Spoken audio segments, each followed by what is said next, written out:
Hello बच्चों, नमस्कार। स्वागत है आपका अपने पसंदीदा YouTube channel science tech Vipin sir में। बच्चों, आज हम क्लास 12th है फिजिक्स के थर्ड चैप्टर जो कि हमारा है इलेक्ट्रिक करंट यानी कि वैद्युत धारा, उसका एक महत्वपूर्ण टॉपिक जो कि बहुत ही महत्वपूर्ण टॉपिक है क्लास 12th और 10th दोनों के बच्चों के लिए।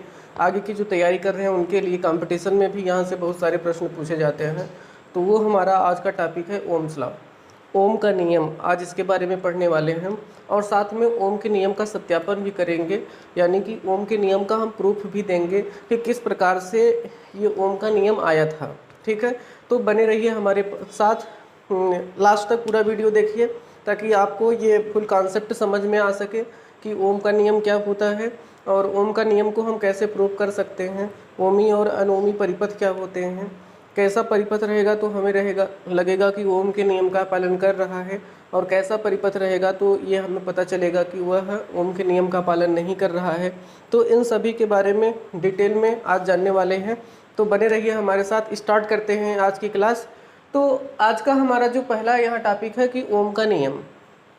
हमने कहा कि जब किसी चालक के सिरों के बीच में विभवांतर होता है, हमने पिछले वाली वीडियो लेक्चर में ये बताया कि अगर किसी चालक के सिरों के बीच में विभवांतर लगाया जाता है तो 100% है कि वहाँ पर विद्युत धारा प्रवाहित होगी, क्योंकि जब दो पॉइंट के बीच में विभव उत्पन्न होता है, एक उच्च विभव होता है, एक निम्न विभव होता है, तो हमेशा इलेक्ट्रॉन जो निम्न विभव होता है निम्न विभव से उच्च विभव की ओर गति करते हैं, और इलेक्ट्रॉनों की गति के कारण उच्च विभव से निम्न विभव की ओर धारा प्रवाहित होती है। जैसे कह सकते हैं कि धन विभव से ऋण विभव की ओर धारा प्रवाहित होती है और ऋण विभव से धन विभव की ओर इलेक्ट्रॉन प्रवाहित होते हैं।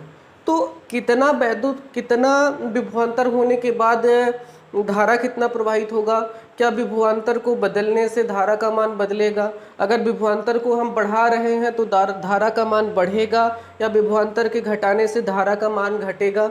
इन सभी कारणों को स्पष्ट करने के लिए, इन सभी बातों का उत्तर देने के लिए कौन आया? ओम का नियम आया। तो सन 1826 में एक जॉर्ज साइमन ओम नामक वैज्ञानिक थे। कौन? जॉर्ज साइमन ओम नामक वैज्ञानिक थे। 1826 में उन्होंने यहाँ पर प्रयोग करना चालू किया विभवांतर और धारा को लेकर के। तो उन्होंने काफ़ी अध्ययन करने के बाद एक धारा और विभवांतर के कारण प्रवाहित धारा को लेकर एक मात्रात्मक संबंध स्थापित किया, एक नियम तैयार किया, जिस नियम के आधार पर हम किसी चालक के सिरों के बीच लगाए गए विभवांतर और तथा उसमें प्रवाहित धारा के बीच में मात्रात्मक संबंध स्थापित कर सकते हैं। तो उसी नियम को हम लोग ओम्स नियम कहते हैं। तो टेंशन लेने की कोई बात नहीं है। सन 1826 में जॉर्ज साइमन ओम नामक वैज्ञानिक ने किसी चालक के सिरों के बीच लगाए गए विभवांतर और उसमें प्रवाहित धारा के बीच में एक संबंध स्थापित किया, जिसे ओम का नियम कहा जाता है। इम्पॉर्टेंट बात यहाँ पर जो है वो ओम के नियम का स्टेटमेंट होता है कि स्टेटमेंट उसका क्या है। तो ओम के नियम में कहते हैं कि यदि किसी चालक की जो भौतिक अवस्था होती है, ताप और दाब, भौतिक अवस्था जो होती है ताप और दाब, साथ में उसके अनुप्रस्थ काट के क्षेत्रफल, अनुप्रस्थ काट के क्षेत्रफल मीन्स चालक की मोटाई को हम परिवर्तित ना करें। ऐसा ना हो कि जिस चालक को हम लिए हैं वो कहीं पर मोटा हो कहीं पर पतला हो। अगर ऐसा नहीं है तो, या चालक की ताप और दाब में परिवर्तन न किया जाए तो चालक के सिरों के बीच लगाया गया विभवांतर चालक में प्रवाहित धारा के अनुक्रमानुपाती होता है। फिर से, यदि किसी चालक की भौतिक अवस्था, ताप, दाब और अनुप्रस्थ काट के क्षेत्रफल आदि में परिवर्तन न हो तो चालक के सिरों के बीच लगाया गया विभवांतर चालक में प्रवाहित धारा के अनुक्रमानुपाती होता है। यहाँ पर टाइम को बचाने के लिए हमने सीधे नोट कर दिया है कि यदि किसी चालक की भौतिक अवस्था, ताप, दाब, अनुप्रस्थ काट का क्षेत्रफल, इसका मतलब होता है मोटाई, में परिवर्तन न हो तो चालक के सिरों के बीच लगाया गया विभवांतर चालक में प्रवाहित धारा के अनुक्रमानुपाती होता है। तो ये हमारा स्टेटमेंट है जो कि वेरी इंपॉर्टेंट टॉपिक है, सभी बच्चों को याद रहना चाहिए, क्योंकि अब ऐसा कोई भी टॉपिक हम नहीं पढ़ेंगे ये इलेक्ट्रिक में जहाँ पर ओम्स लॉ नहीं यूज होगा। तो बहुत अच्छे से इसको तैयार करिए बच्चों। और फिर अगर हम देखते हैं कि यदि किसी चालक की भौतिक अवस्था, ताप दाब अनुप्रस्थ काट के क्षेत्रफल में परिवर्तन न हो तो चालक के सिरों के बीच लगाया गया विभवांतर चालक में प्रवाहित धारा के अनुक्रमानुपाती होता है। तो हम यहाँ पर कहते हैं यदि किसी चालक के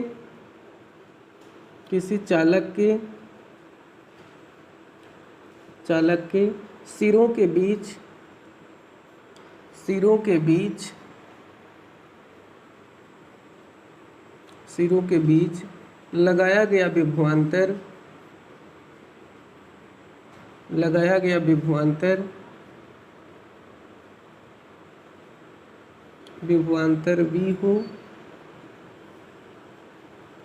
V हो तथा चालक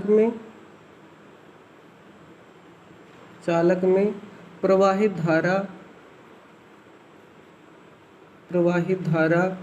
I हो तो ओम के नियम के अनुसार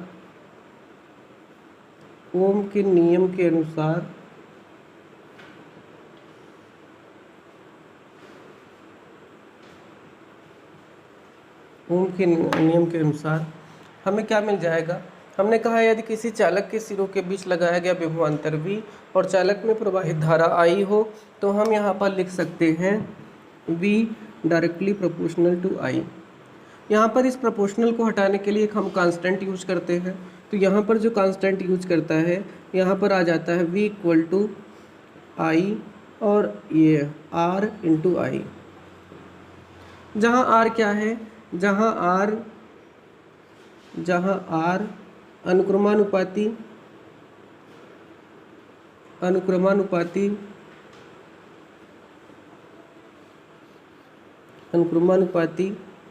नियतांक है।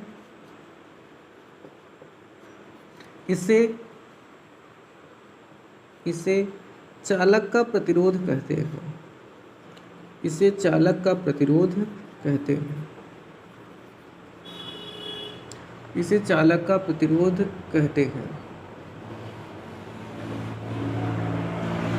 का प्रतिरोध कहते हैं। तो V बराबर हमारे पास RI आ गया, जहाँ पर R अनुक्रमानुपाती नियतांक है, इसे चालक का प्रतिरोध कहते हैं। R बराबर हमें क्या मिल जाएगा यहाँ से V अपान I। तो अगर हम R का मात्रक यहाँ से निकालें तो R का मात्रक हो जाएगा, B का मात्रक वोल्ट होता है और I का मात्रक एम्पियर होता है। यहाँ से अगर हम निकालना चाहें तो हमारे पास आ जाएगा वोल्ट प्रति एम्पियर।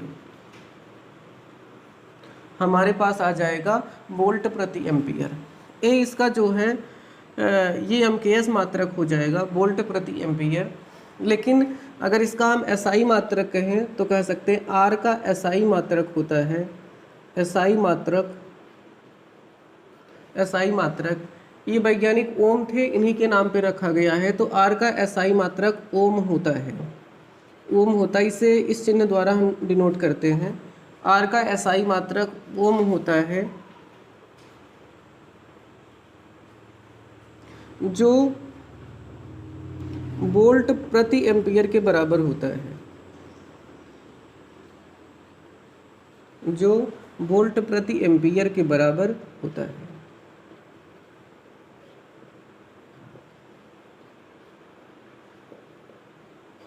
जो वोल्ट प्रति एम्पियर के बराबर होता है। तो यहाँ से हमें प्राप्त हो गया कि R क्या होता है, R का एसआई मात्रक ओम होता है, जो कि वोल्ट प्रति मीटर के बराबर होता है। तो ये हमने यहाँ पर ज्ञान कर लिया। अब हमको अगर कहें कि R की बीमा क्या हो जाएगी, उसका हम निकालना चाहें तो यहाँ पर R की बीमा निकाल सकते हैं, प्रतिरोध की बीमा की हम गणना कर सकते हैं। प्रतिरोध की बीमा यहाँ पर निकालना चाहेंगे तो आ जाएगा R यहाँ पर विभव की बीमा और बटे धारा की बीमा। तो यहाँ पर आ जाएगा विभव की बीमा या विभवांतर की बीमा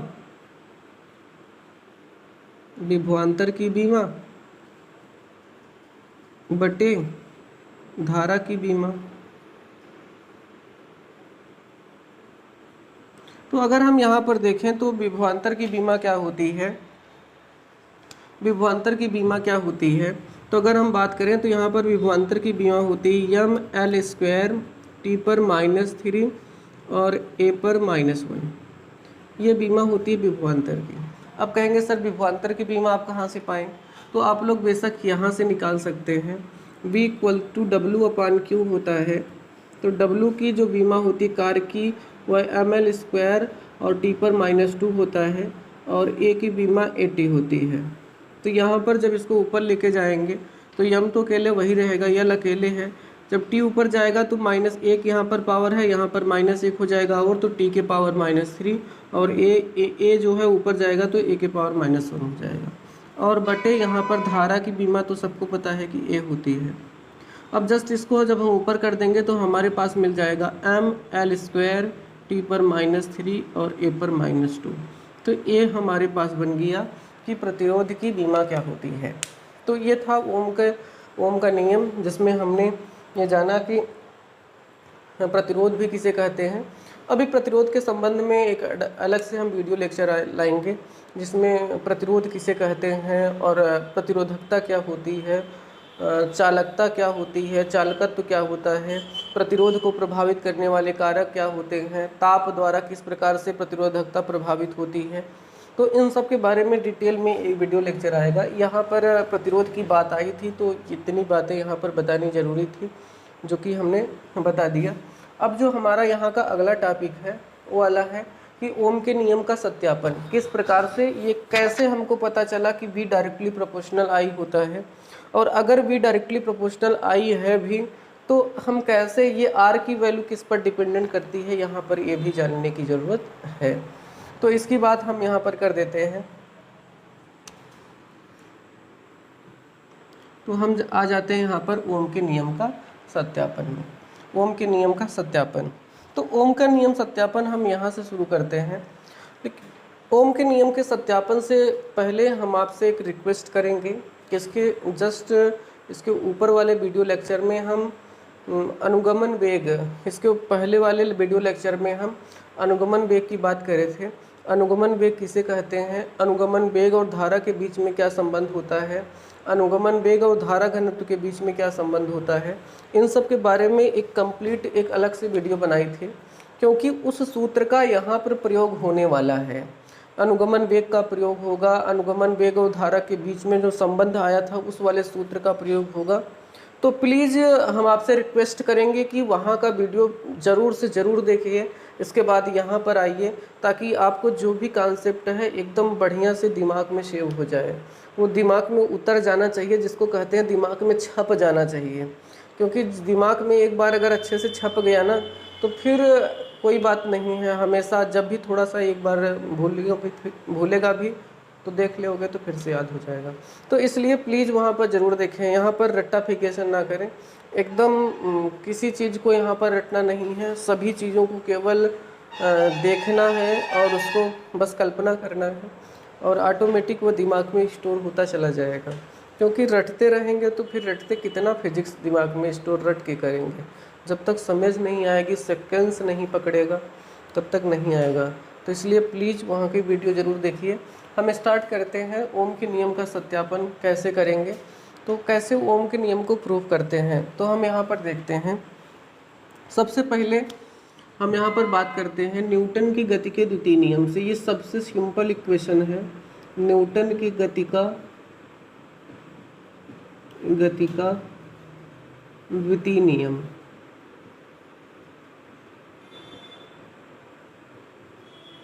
न्यूटन के गति के द्वितीय नियम से सबको पता है, ये बात सबको पता है, F = ma होता है। किसी वस्तु के द्रव्यमान और त्वरण के जो गुणनफल होता है वो बल के बराबर होता है। अगर यहाँ से हम बात करें तो हमें मिल जाएगा A = F/m मिल जाएगा। तो ये हमने मान लिया, इसको हम इक्वेशन नंबर 1 मान लेते हैं, अभी इसकी ज़रूरत पड़ेगी। फिर हम आते हैं कि हम ये जानते हैं कि पहले चैप्टर में पढ़े थे वैद्युत क्षेत्र की तीव्रता कि एकांक आवेश वैद्युत क्षेत्र में एकांक आवेश पर लगने वाले बल को उस बिंदु पर वैद्युत क्षेत्र कहते हैं। तो एकांक आवेश जब वैद्युत क्षेत्र में स्थित होता है तो उस पर बल कार्य करता है। उसी बल को हम यहाँ पर बताने वाले हैं। वहाँ पर एक हम फार्मूला लिखवाए थे कि इक्वल टू होता है F upon Q, equal to F upon Q. लेकिन चालक में जो मुक्त इलेक्ट्रॉन होते हैं, जो आवेश होते हैं, चालक में धारा को प्रवाहित जो होती है वह आवेशों के कारण होती है, और उसमें आवेश जो होते हैं वो मुक्त इलेक्ट्रॉन होते हैं। और कोई भी इलेक्ट्रॉन अगर है तो उसका जो आवेश होगा वह इलेक्ट्रॉन के आवेश के बराबर होता है। इसलिए Q इक्वल टू यहाँ पर E हो सकता है कि जो आवेश चालक में रहता है वह इलेक्ट्रॉन रहता है, इसलिए उसका जो चार्ज होगा Q वह इलेक्ट्रॉन के चार्ज के बराबर होगा। तो यहाँ पर हम कह सकते हैं कि F इक्वल टू क्यू के स्थान पर हम यहाँ पर E रिप्लेस कर दें, तो यहाँ से हमको प्राप्त हो जाएगा F equal to E into E, F equal to E into E. अब इसी F की वैल्यू अगर हम इक्वेशन नंबर 1 में रख दें, कह दें F का मान समीकरण 1 में रखने पर, चला भैया ठीक बात रख दिए। तो जैसे ही यहाँ पर रखेंगे तो हमारे पास आ जाएगा A equal to E into E upon M, E into E upon M. E F की जगह पर हमने E इंटू ई रख दिया, बाकी M ऐसे यहाँ पर है। इक्वेशन ये हमारा हो गया इक्वेशन 2। अब हम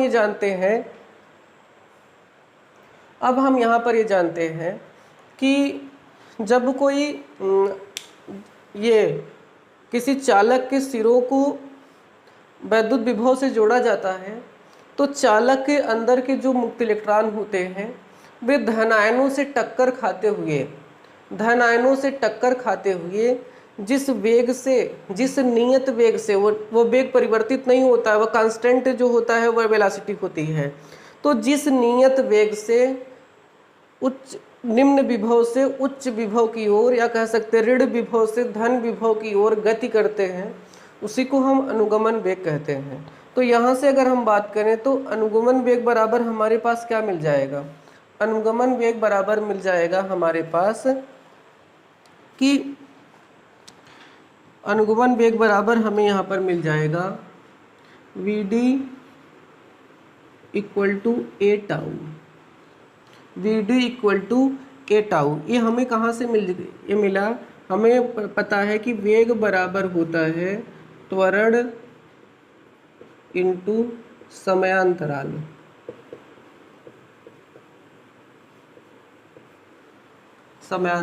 ये हमको यहाँ से प्राप्त है।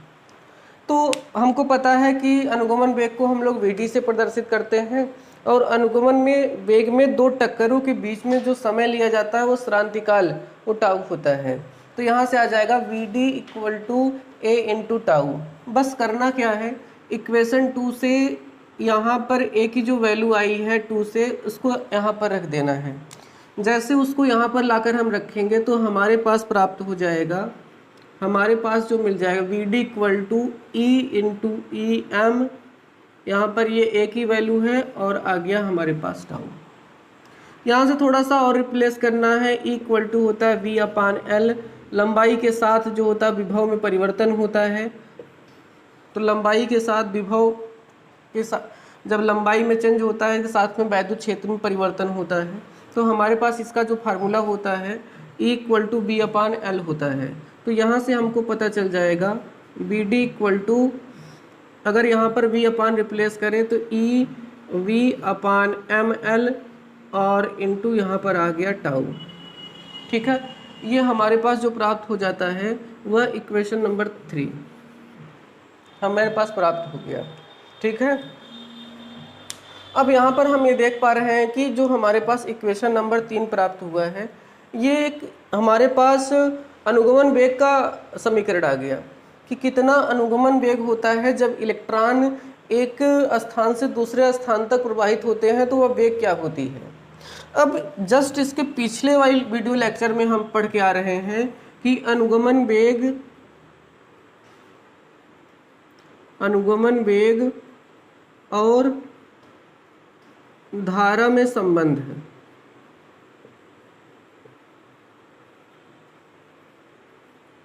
अनुगमन वेग और धारा में संबंध है। जब इसकी हम बात यहाँ पर करेंगे तो हमारे पास आ जाता है वह संबंध था I equal to NEA/VD। Equation number 3 से जो VD की वैल्यू आई है वो जस्ट उठा के यहाँ पर रख देना है, लिया कि यहीं रख देना है, ठीक है। जैसे उठा के यहाँ पर रखेंगे कह देंगे कि समीकरण 3 से I का या VD का मान रखने पर, VD का मान रखने पर, तो जैसे ही VD का मान ला के रखोगे भाई तो क्या आ जाएगा, I इक्वल टू NEA हमारे पास पहले से है, और ये आ गया VD की वैल्यू EV/ml, और यहाँ पर आ गया हमारे पास टाउ। इसको ज़रा सा एक लाइन और आगे हम बढ़ाएं तो आ जाएगा, ये हमारे पास N है, यहाँ पर E और E मिलके E² हो जाएंगे, A यहाँ पर है, टाउ यहाँ पर है, और ये वाला ml हो जाएगा, और यहाँ पर V अकेले हम कर दें। अब ध्यान दिए कि ओम के नियम में कहा गया है कि V directly proportional I, means जो R लग रहा है नियतांक वह I के साथ है, तो यह जो यहाँ पर सभी वैल्यूज हैं वो किसके साथ होनी चाहिए, I के साथ होनी चाहिए। तो हम क्या करेंगे, V को हम सेपरेट कर लेंगे, बाकी जितना भी माल मसाला है सब I की तरफ भेज देंगे। तो हमारे पास क्या प्राप्त हो जाएगा भाई, देखिए हमारे पास क्या प्राप्त हो जाएगा, ये जो हमारे पास मिल जाएगा वो मिल जाएगा V इक्वल टू, ये जब इधर जाएगा तो हो जाएगा ml ये ऊपर, और ये सभी पार्ट जो हो जाएगा उसके नीचे चला जाएगा तो आ जाएगा NE² टाउ। ये हमको पता चल गया। अब इसके साथ में यहाँ पर I है। ये इक्वेशन नंबर, ये वेरी वेरी इंपॉर्टेंट हमारे पास जो इक्वेशन हो आ गया है, इसको हम मान लेते हैं कि इक्वेशन नंबर ये 4 है। ये फोर्थ इक्वेशन जो आया यहाँ पर थोड़ा समझने का प्रयास करते हैं। यम क्या है, यहाँ पर यम जो है वह इलेक्ट्रॉन की बात करें हैं तो जाहिर सी बात है यम जो होगा वो मास ऑफ इलेक्ट्रॉन होगा, और मास ऑफ इलेक्ट्रॉन की बात करें तो 9.1 × 10⁻³ kg ये फिक्स वैल्यू है। इसका मतलब कि यहाँ पर यम जो है वो कांस्टेंट है। यल क्या है, चालक की लंबाई है। अगर किसी चालक के सिरों के बीच में हम विभवांतर लगा रहे हैं तो जाहिर सी बात है कि उसकी लंबाई हमें निश्चित होगी, क्योंकि अगर लंबाई निश्चित नहीं होगी तो उसके सिरों के बीच हम विभवांतर कैसे लगा पाएंगे। तो दूसरी चीज़ भी क्लियर है कि यहाँ पर लंबाई भी निश्चित है। साथ में ये जो स्मॉल एन है यहाँ पर वो नंबर ऑफ इलेक्ट्रॉन है, ये नंबर डेंसिटी है, संख्या घनत्व है कि प्रति यूनिट वॉल्यूम में कितने मुक्त इलेक्ट्रॉन पाए जा रहे हैं, कितने फ्री इलेक्ट्रॉन पाए जा रहे हैं, प्रति एकांक आयतन में इलेक्ट्रॉनों की संख्या है। तो किसी चालक के लिए यह भी निश्चित होता है। E जो है वहाँ पर एक इलेक्ट्रॉन का आवेश है, वह होता है 1.6 × 10⁻⁹ कूलम, ये भी फिक्स वैल्यू है। ए क्या है, ए यहाँ पर है चालक के अनुप्रस्थ काट का क्षेत्रफल। तो चालक के अनुप्रस्थ काट का क्षेत्रफल ये फिक्स है कि हमने यहाँ पर लिख दिया कि उसमें परिवर्तन ना हो। जब उसमें ये परिवर्तन नहीं होगा तो ये भी कांस्टेंट रहेगा। और टाउ क्या है, यहाँ पर दो टक्करों के बीच में लगा समय, ये श्रांतिकाल है। श्रांतिकाल जो होता है वह एवरेज होता है, किसी में कम होता है किसी में ज़्यादा होता है, तो उसका एवरेज जो यहाँ पर लिया गया वही टाउ है। तो जाहिर सी बात है कि एवरेज जो होता है वो सबके लिए लागू रहेगा, सभी इलेक्ट्रॉनों के लिए, तो ये भी कांस्टेंट है। इसका मतलब ये आया कि यहाँ पर जितनी वैल्यूज हैं सब कांस्टेंट है, ml/NE² टाउ सभी कांस्टेंट है। तो हम यहाँ पर इसको कह सकते हैं कि V इक्वल टू यहाँ पर R इंटू आई, R इंटू यहाँ पर I कर दें तो R की जगह पर यहाँ पर पूरा क्या आ रहा है, R इक्वल टू ये पूरा R की जगह पर आ रहा है ml/NE² टाउ, ये हमारे पास प्राप्त हो गया। अगर R यहाँ पर सभी नियतांक है तो हम कह सकते हैं कि V डायरेक्टली प्रोपोर्शनल I। ये हमने कर दिया ओम के नियम का सत्यापन, ओम के नियम का सत्यापन कि R जो होता है वह सभी R के बराबर है तो V डायरेक्टली प्रोपोर्शनल I हो जाएगा। तो इससे यह स्पष्ट हो गया कि किसी चालक के सिरों के बीच में लगाया गया विभवांतर जो होता है वह चालक में प्रवाहित धारा के अनुक्रमानुपाती होता है। अब यहाँ पर थोड़ी सी बात हम R के विषय में बात कर लेते हैं कि R इक्वल टू हमारे पास यहाँ पर मिला है ml/NE² टाउ। अगर हम R के लिए यहाँ पर बात करना चाहें, किसी चालक के प्रतिरोध के लिए बात करना चाहें, तो यहाँ पर एक चीज़ स्पष्ट है कि अगर हम चालक की लंबाई बढ़ाएंगे, अगर हम चालक की लंबाई को फिक्स ना करें, वो बढ़ा सकते हैं, तो जाहिर सी चालक की अगर हम लंबाई बढ़ाएंगे तो उसका प्रतिरोध प्रभावित हो जाएगा। अगर चालक की मोटाई बढ़ाएंगे, चालक की हम यहाँ पर मोटाई बढ़ाएंगे, तो भी हम कह सकते हैं कि चालक का जो होगा वह प्रतिरोध हुआ प्रभावित हो जाएगा। चालक की लंबाई बढ़ेगी तो हम देख रहे हैं कि प्रतिरोध बढ़ेगा, और चालक की अगर अनुप्रस्थ काट का क्षेत्रफल मीन्स चालक की मोटाई घटेगी तो प्रतिरोध क्या हो जाएगा, अगर ये मोटाई बढ़ेगी तो प्रतिरोध यहाँ पर घट जाएगा। L और A को छोड़कर बाकी m नंबर ऑफ इलेक्ट्रॉन है, यूनिवर्सल कांस्टेंट है। n क्या है, संख्या घनत्व है उस चालक का, चाहे उसकी मात्रा को बढ़ाएं चाहे घटाएं, प्रति एकांक आयतन में वो कभी परिवर्तित नहीं होगा। E यहाँ पर ये भी यूनिवर्सल है कि E की वैल्यू 1.6 × 10⁻⁻19 ही होती है, तो वो भी नहीं बदलेगी। टाउ जो होता है बस सबके लिए होता है, सभी मुक्त इलेक्ट्रॉनों के लिए है, तो वो भी कांस्टेंट है। मीन्स यहाँ पर अगर हम थोड़ी सी और आगे बात बढ़ाएं तो R में इसको छोड़ करके m n e² और टाउ को छोड़ करके इसको हम अलग करें, और यहाँ पर L/A को हम अलग कर दें, L/A को अलग कर दें, तो ये देखिए इतना पूरा फिर कांस्टेंट हो गया है। LA को छोड़ दें तो यहाँ पर इसी को हम लिखते हैं कि R बराबर ρL/A। यहाँ पर हम देखें तो रो के L/, तो है रो की जगह पर क्या आ गया, रो बराबर आ गया mne² टाउ, mne² टाउ। अब अगर हम यहाँ पर देख रहे हैं तो रो क्या है, रो को हम चालक की प्रतिरोधकता कहते हैं, चालक की प्रतिरोधकता कहते हैं, चालक की प्रतिरोधकता कहते हैं। यहाँ से एक बात तो निश्चित हो गई है कि चालक की जो प्रतिरोधकता होती है न उस पर लंबाई पर डिपेंडेंट होती है, न उसके अनुप्रस्थ काट के क्षेत्रफल पर डिपेंडेंट होती है।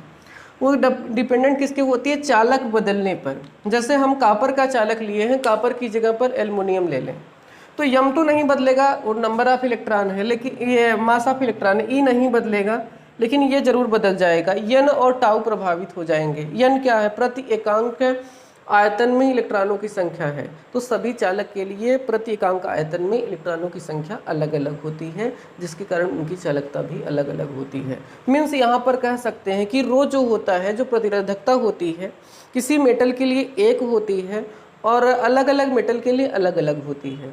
साथ में यहाँ पर एक वैल्यू जो होती है, राशि होती है, क्वांटिटी जो और इसको इफेक्ट करती है, प्रभावित करती है, वो होता है टेम्परेचर। तो अभी हम एक बार फिर से प्रतिरोधकता के बारे में, इसके बारे में डिटेल में बात करने वाले हैं दूसरे वीडियो लेक्चर में, और जहाँ पर हम प्रतिरोधकता, चालकत्व, चालकता, इनकी ताप पर निर्भरता, इन सब के बारे में डिटेल पढ़ने वाले हैं। तो यहाँ पर समझते रहिए कि रो इक्वल टू हमको क्या मिला है, क्योंकि वहाँ पर फिर से बताना पड़ता है इस बात को। तो रो इक्वल टू हमारे पास मिल जाता है mne² टाउ। ये वाला हमें रो के लिए प्राप्त हो गया है, और ये वाला हमें जो मिला है वो आर के लिए मिला है। तो ये था आज का क्लास कि ओम का नियम किसे कहते हैं, और हमने ओम के नियम का सत्यापन भी किया, ओम के नियम को प्रूव करके भी दिखाया कि किस प्रकार से V डायरेक्टली प्रोपोर्शनल I हम कह सकते हैं। आशा करते हैं, उम्मीद करते हैं कि आपको ये वीडियो लेक्चर बहुत ही पसंद आया होगा। अगर जो इसमें हमने जो बातें बताई हैं, चाहे ये हो और या फिर यहाँ पर जो डेरिवेशन हुआ है, डेरिवेशन तो हमने जहाँ तक अपने तरीके से हुआ कि बहुत ही सिंपल वे में कराया है, ताकि क्लास 12th का हर बच्चे को ये डेरिवेशन आसानी से समझ में आ सके।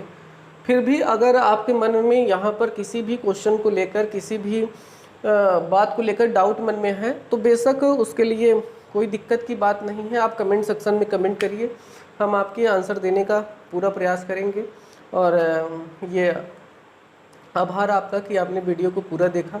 बने रहिए मेरे साथ, ऐसे ही पढ़ते रहिए ताकि आपका ज्ञान का विकास होता रहे, और हमें भी ये अच्छा लगता है कि आप लोग हमारे सपोर्ट में हैं, हमारे वीडियो को पसंद कर रहे हैं। तो बहुत बहुत धन्यवाद आपका। मिलते हैं नेक्स्ट क्लास में, तब तक के लिए विदा चाहते हैं। धन्यवाद, नमस्कार, थैंक यू।